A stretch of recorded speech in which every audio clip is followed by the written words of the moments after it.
So I am going to talk about myself, like मेरी life में क्या चल रहा है.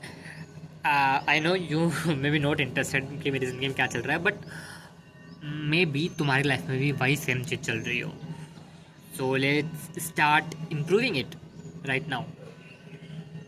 सो इन 2022 मैं 12th पास करता हूँ. एंड आई डिसाइडेड कि मेरे को नीट निकालनी है. And I taken a drop. मेरे नंबर बहुत घटिया आते हैं.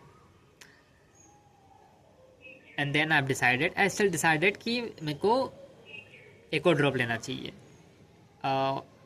एंड एंड मेरी सबसे बड़ी मिस्टेक ये थी, ठीक है, कि मैंने एक और ड्रॉप लिया. अगर तुम्हारे नंबर घटिया आ रहे हैं तो तुम्हें दूसरा ड्रॉप नहीं लेना चाहिए, बट फिर भी मैं लेता हूँ. दूसरा ड्रॉप लेने के बाद भी मेरे नंबर पहले से भी ज़्यादा कम आते हैं. एंड देन एक कंसल्टेंसी से फ़ोन आता है हमारे पास कि यू नो कंसल्ट आपके बच्चे के नंबर क्या है BHMS में, BAMS में करने की सोच रहा था. तो BAMS में उसका एडमिशन करवाने के लिए आ जाओ, बात करते हैं. देन मैं जाता हूँ वहाँ पे और वो बात करते हैं कि इसको रशिया भेज देते हैं, क्योंकि जितने पैसों में वो यहाँ से BAMS करेगा उतने पैसों में वो वहाँ से रशिया कर लेगा, रशिया से MBBS कर लेगा, ठीक है. And then I have decided to do my MBBS from Russia. So finally मैं जाता हूँ वहाँ पे. देन फर्स्ट सेमेस्टर कंप्लीट होता है और सेकेंड सेमेस्टर में I got some epileptic seizures मिर्गी के दौरे.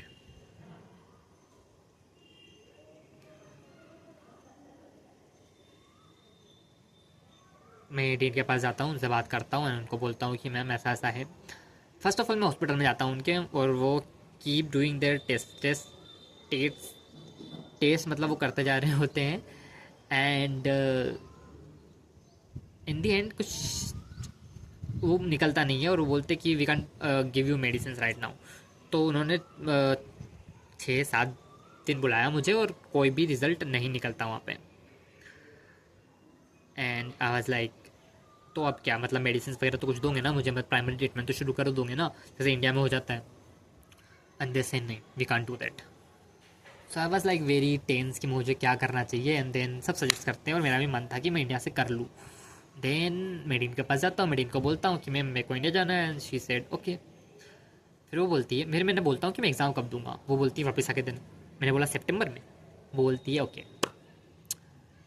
नाउ मैं वापस घर पे आ जाता हूँ. मेरा एक फ्रेंड था, वो भी वापस गया हुआ था इंडिया, और उसको बुलाया जाता है इंडिया से कि तुम 5 दिन के अंदर अंदर आ जाओ वापस, वरना तुम्हें एक्सपेल कर दिया जाएगा.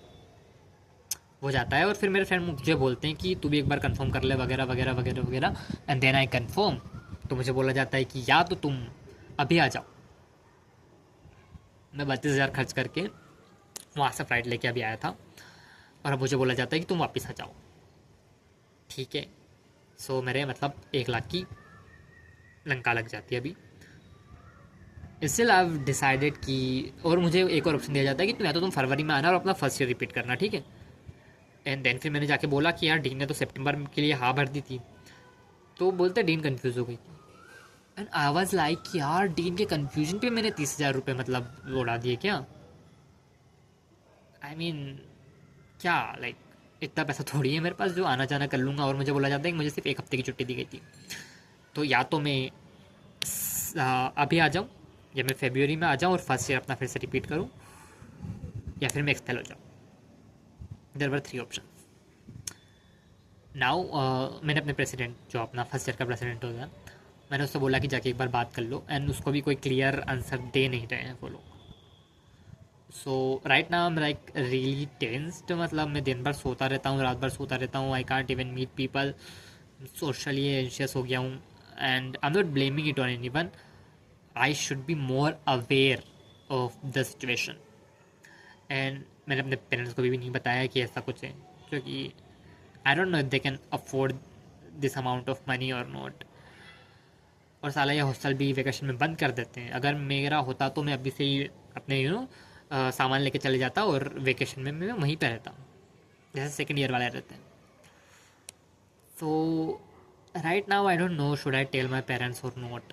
Well I have to, not immediately but eventually.